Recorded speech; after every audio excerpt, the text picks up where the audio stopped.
जब आत्मा र सत्यतामा जब तपाईँ आराधना गर्नुहुनेछ, परमेश्वरको शान्ति, परमेश्वरको चङ्गाई, परमेश्वरको छुटकारा, परमेश्वरको सामर्थ्य तपाईँमाथिबाट उत्रेर आउन सुरु हुँदछ। बिमारी हुनुहुन्छ, आराधना गर्नुहोस्। तपाईँ बिमारी हुनुहुन्छ, वर्शिप गर्नुहोस्, आराधना गर्नुहोस्। परमेश्वरको चङ्गाई माथिबाट उत्रेर तपाईँ माथि आउनेछ। बन्धनभित्र हुनुहुन्छ, आराधना गर्नुहोस्। परमेश्वरको शक्ति माथिबाट उत्रेर तपाईँ माथि बन्धनलाई तोड्ने सामर्थ्य आउँदछ। दुखित हुनुहुन्छ, वर्शिप गर्नुहोस्। स्वर्गबाट तपाईँको लागि अचूक आनन्द उत्रेर आउँदैछ। चिन्तित हुनुहुन्छ, वर्शिप आराधना गर्नुहोस्। परमेश्वरले तपाईलाई त्यो चिन्ताबाट बाहिर निकाल्नुहुनेछ। डिप्रेसनमा जाँदै हुनुहुन्छ, वर्शिप गर्नुहोस्। परमेश्वरको शक्तिले तपाईलाई डिप्रेसनबाट बाहिर निकालेर ल्याउनेछ। चिन्तित हृदयले बाइबलले भन्दछ मानिसलाई कमजोर बनाउँदछ। दिनदिनै तपाईँ कमजोर हुँदै जानुहुनेछ जब तपाईँ चिन्ता लिनुहुन्छ।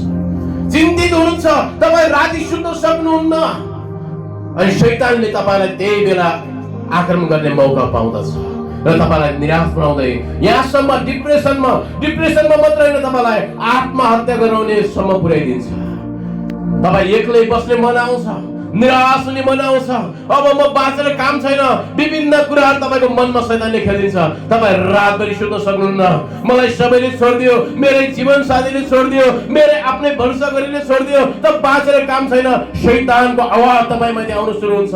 अनि याद गर्नुहोस्, तपाईँ दिनदिनै थकित हुँदै जानुहुन्छ र प्रार्थनामा थकित हुनुहुन्छ। आज म तपाईँलाई भन्न चाहन्छु, चिन्ताबाट बाहिर आउन चाहनुहुन्छ, डिप्रेसनबाट बाहिर आउन चाहनुहुन्छ, आराधना गर्न सुरु गर्नुहोस्। आत्मा र सत्यतामा आराधना गर्न सुरु गर्नुहोस्। परमेश्वरले तपाईँलाई त्यो डिप्रेसनबाट बाहिर ल्याउनुहुनेछ।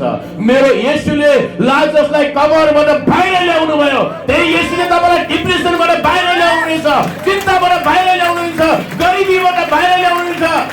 हालेलुया। कबरबाट बाहिर उहाँ आफै पनि आउनुभयो। मृत्युले पनि उहाँलाई जित्न सकेन। येशूले भन्नुभयो, ए मृत्युको विजय कहाँ छ? डिप्रेसनको आत्माको विजय छैन, रोगको विजय छैन, गरिबीको विजय छैन। येशूमाथि आशा राख्नुहोस्। हालेलुया।